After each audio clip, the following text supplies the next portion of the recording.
Welcome back, IU fans, to a special edition of the IU Report with one half of our IU guys. Grant Shouse joins me in celebration tonight. Going to ask him to try to keep his composure because it's not going to be easy for him on one of the most special nights in the history of sports in Indiana. The Indiana Hoosiers are going to be playing for a national championship. It's been so dominated by the Hoosiers that we don't even have a final score yet. We've just gone ahead and started. Mike Hutzel will join us on Tuesday for the IU Report to tell us about his experience from down in Atlanta. And Grant, 56 to 15 as we speak. Unbelievable. Yeah, I didn't see this one coming, to be honest with you, the way it has. But if you would have told me that this would have happened, I wouldn't have been shocked. If that makes any sense. Just punch them in the mouth 11 seconds into the game. You get the pick six, and then they come down on their scripted drive. Honestly, I don't think that happens if there's a little bit of a break between the pick six and when they trot the offense back out on the field for Oregon. Because now you're... sorry, I just got a text from one of my coaches that I do a coach show with. He goes, "How about these effing Hoosiers?" Yeah, so looking back at the first touchdown Oregon scored to tie the game up at 7, you have the emotional play, the pick six right on the first play of the game, and then you're trying to reel your guys back in to go back out there essentially right away and play more defense. I think maybe some time in between because there wasn't a TV timeout because, of course, it wasn't expected. No TV timeout kind of had Indiana a little on their toes a little bit defensively, which is why Oregon came down. Other than that, nothing really has happened for Oregon. It's been all domination from Indiana, which is just been incredible. And it's honestly to the point here where about midway through the third quarter, you're now starting to think about Miami. Now, this one's great, but now that you're going and you know you're going to be there, this one's great. You can enjoy it for a couple days, but then really you're starting to think about trying to win a national championship. Hey, Grant, the IU football Hoosiers are playing for a national championship. I can't put into words what I'm feeling here. We've talked about it all year long on how just the so many times the crap games you went to and the bull crap that you had to endure these long seasons, just painful seasons of 2-10, 3-9, 4-8, occasionally a 6-6 somewhere. And to now be where you're going to go play for a national championship, be favored, probably the better team going into the game, it's just remarkable. It is the greatest story in the history of sports, I think. And again, it's awfully big one, man. You're saying that with cream and crimson colored glasses here. Grant, they brought up the topic on the game that we're just not even going to talk about until after next week. But it's just amazing that topic is even being talked about. And after the last 3 weeks, you start with Ohio State, what you do to Alabama, then you Oregon, 3 of the top 10 programs in the country. And to beat Alabama and Oregon by a combined 100-23, something like that, it's just nuts. I've used the word absurd a lot talking about this team, but it's just an absurdity. How this was one of the 10 most irrelevant football programs in the country 18 months ago, Grant. And it just takes you back to that. Like, I've remembered where I was when I've heard certain announcements, like when Indiana's hired a new basketball coach. I remember where I was. I remember where I was for Darren DeVries, and I kind of remember I know where I was for Archie Miller when they announced his hiring. I remember where I was when they announced Mike Woodson. But I'll never forget driving down State Road 9 towards Alexandria on a Thursday night to go pick up my buddy at Ball State so we could go down to a Butler basketball game. And I see that Indiana is naming Kurt Signetti to be its next head coach. And I'm thinking, what? Who the hell is this guy? I've never heard of this guy before. And just imagine if there was a little ounce of consciousness that told you, hey, this guy is actually going to make the biggest turnaround in the history of maybe sports. No question, college football and maybe college athletics, but sports as a whole. Great. And he's going to Yeah. have your team playing for a national championship. Just, it's incredible. And to come out like this offensively, defensively, and make this statement, it says so much about this coaching staff in particular. They've taken 3-star guys and they're beating 4 and 5-star guys. They're doing what the great coaches do. And honestly, we're not going to broach the subject that we talked about earlier, but we can start to talk about, is this the greatest coaching job in the history of college football right now? Especially when you talk about the 2-year job that he's done, but just this year in particular, it's just been incredible. It's hard to put into words. I keep saying the same word over and over. Absurd. This just doesn't happen. Okay, so let me ask you a question. With you doing the college football report with Eric and Ryan, if you were to ask them that question, what you just asked me, what do you think they would say? Because you know what I'm going to say. I'm going to say yes. But from I think they'd say yeah, for sure. Okay. Yeah. Okay. Yeah. And I think anyone looking at it objectively, again, as sorry everybody, Hutzel is in Atlanta at the game right now, enjoying this game with his son. We're happy for him that he's able to do that. Sorry you're stuck with the Purdue fan as the co-host. But I go back to Joe Tiller and how exciting that was for Purdue fans to have a relevant team for a decade. And this was that didn't even touch this. Not even in the same atmosphere as this. Not even close. No. And this really has to be what it had to feel like to be an IU basketball fan in 1976 when they went undefeated and won the national championship, which, by the way, was 50 years ago.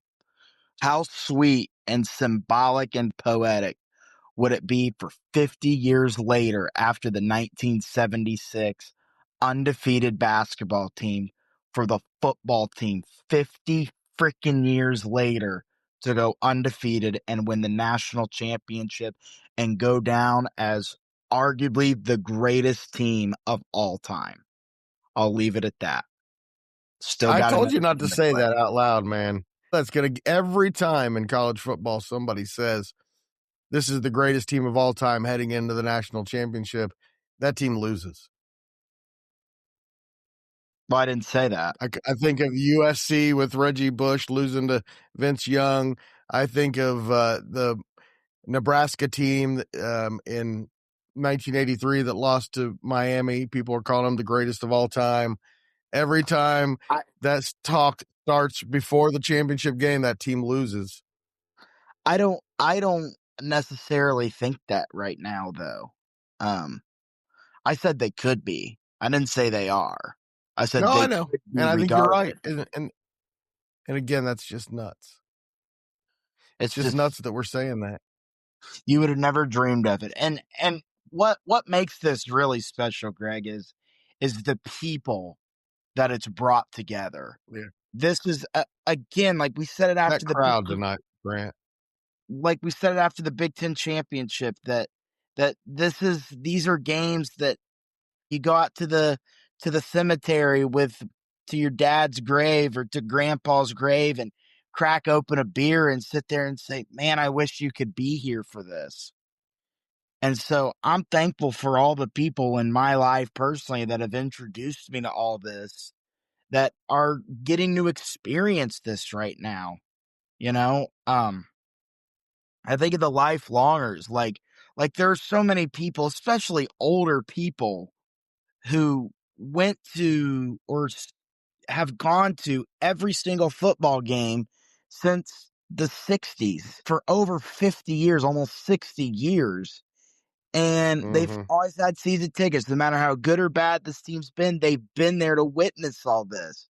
And they get to witness it. I can't tell you how many people I've met that have been like, oh, yeah, I've had season football tickets for 40 years.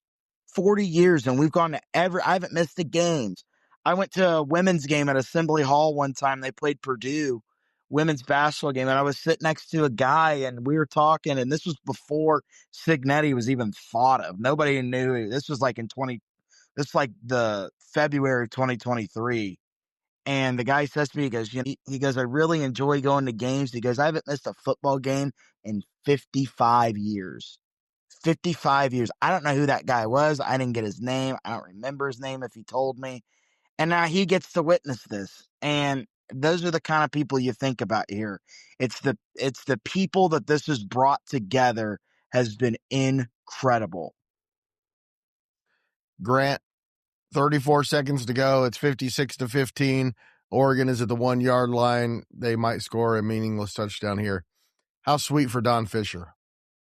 Oh my gosh. I was thinking about him. He was there in 76 when the basketball team went undefeated and won the national championship. He's been through all these big moments with basketball. In my opinion, he's a better play-by-play man at basketball, but he's been here through all the crap, the thick and thin with this program. And I'm happy for him. This is a guy that for me as a play-by-play guy, I've tried to model my play-by-play after, and he's a class act, man. And he deserves this probably about as anyone in this athletic department that's been here for a long time. Again, you And think with the back, new way ESPN has things set up, I'm pretty sure you're going to be able to stream him on ESPN in the national championship game, and that'll be pretty cool too. I think that would be cool. I don't know how that'll necessarily work. I think they did that in the quarterfinal games because they have a tie with the SEC. ESPN does. They have the rights to it, and I think it goes through their radio. So that's why they were able to Yeah, but plug they've done it those in the national announcers in. championship game the last few years, no matter who They it's have. been. They have. Yeah. Well, Mm-hmm. here's the thing you got to keep in mind with me, Greg, is that over the last few years, the national championship in college football has just been another game you sit down and watch. That's right. And That's then when right. it's It over, really has.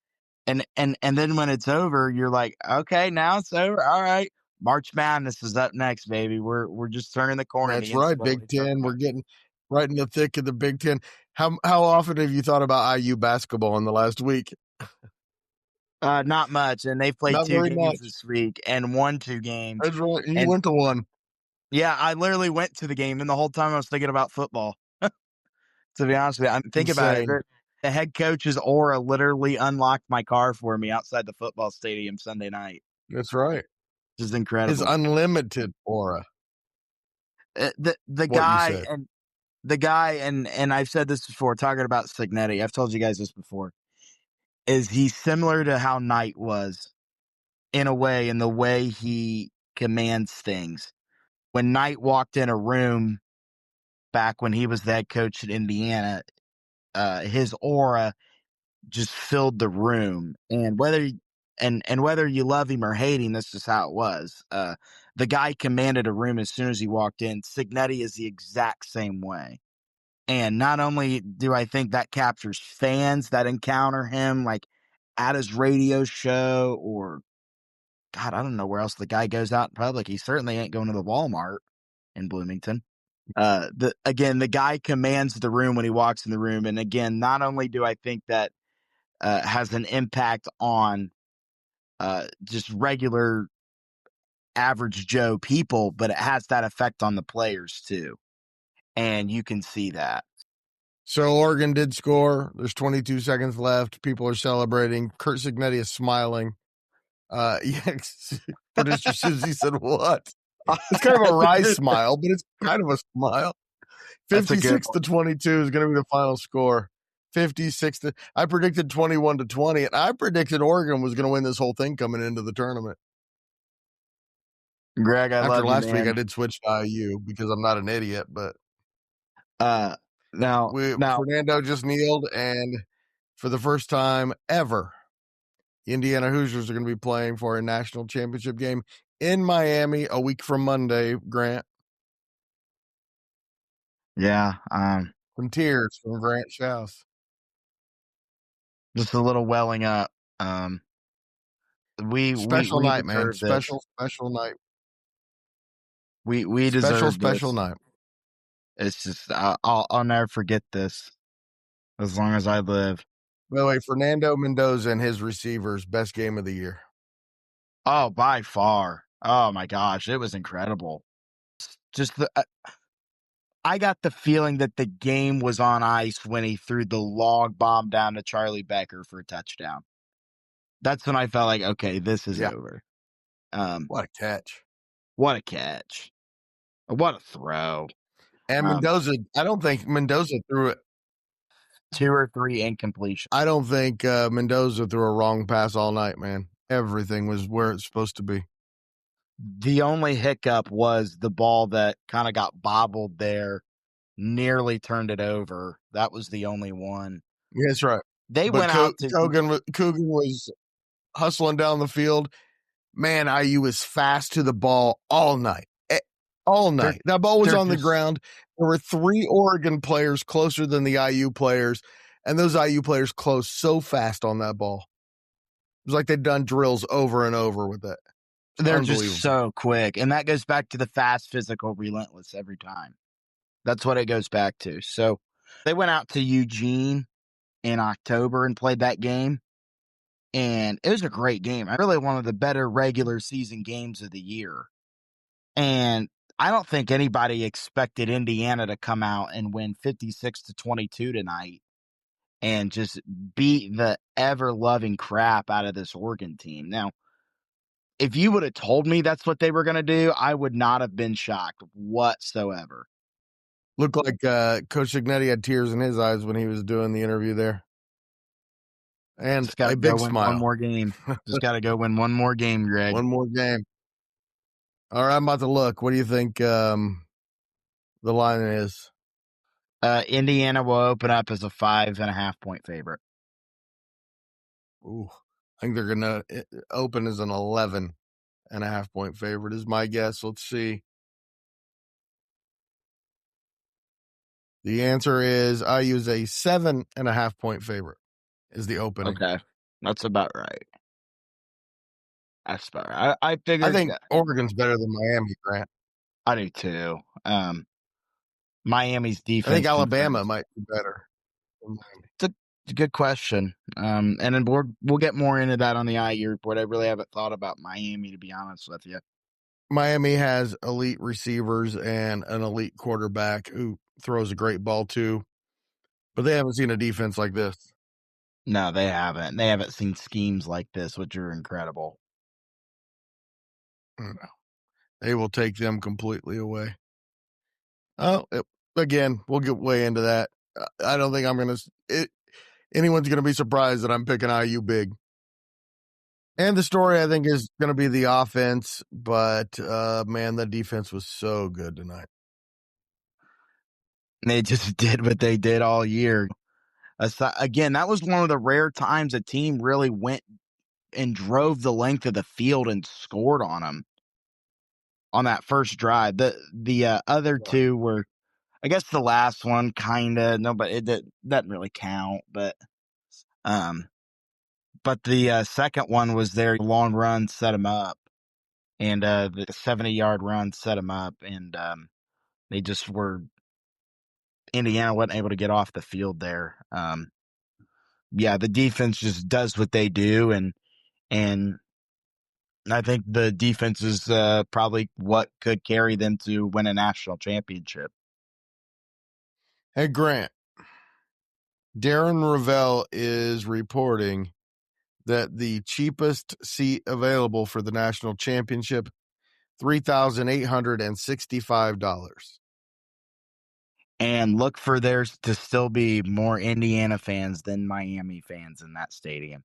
I was wondering the same thing. Is that possible in their own stadium? Is that possible? I think it could. I think it won't be as lopsided crowd wise as it has been these last two. I think it'll tonight, be you barely saw any green in that crowd. no, and I've known multiple people who have gone to the game. Like I've talked to Mike, got family down there at the game, family friends at the game as well. And one tweet I read said for every 2 Oregon fans, there are 98 Indiana fans. That just goes to show the ratio of Indiana to Oregon fans. It was a home game for Indiana in Atlanta, Georgia. Incredible.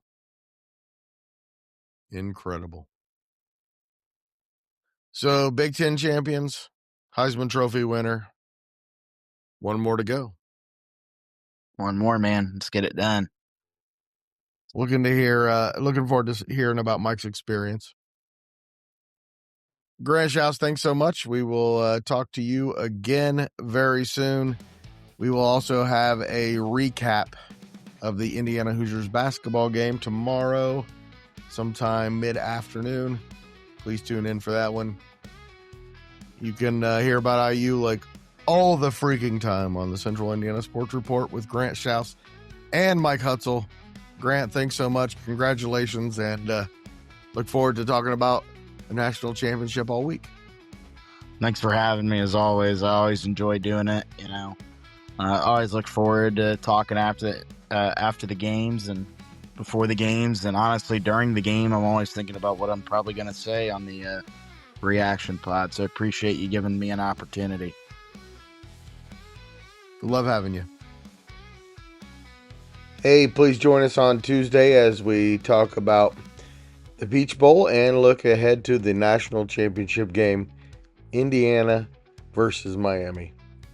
Just sounds crazy. Please do us a huge favor, share this podcast with a Indiana Hoosiers fan in your life and help us spread the word that the Central Indiana Sports Report is talking about what Central Indiana sports fans are talking about every single day.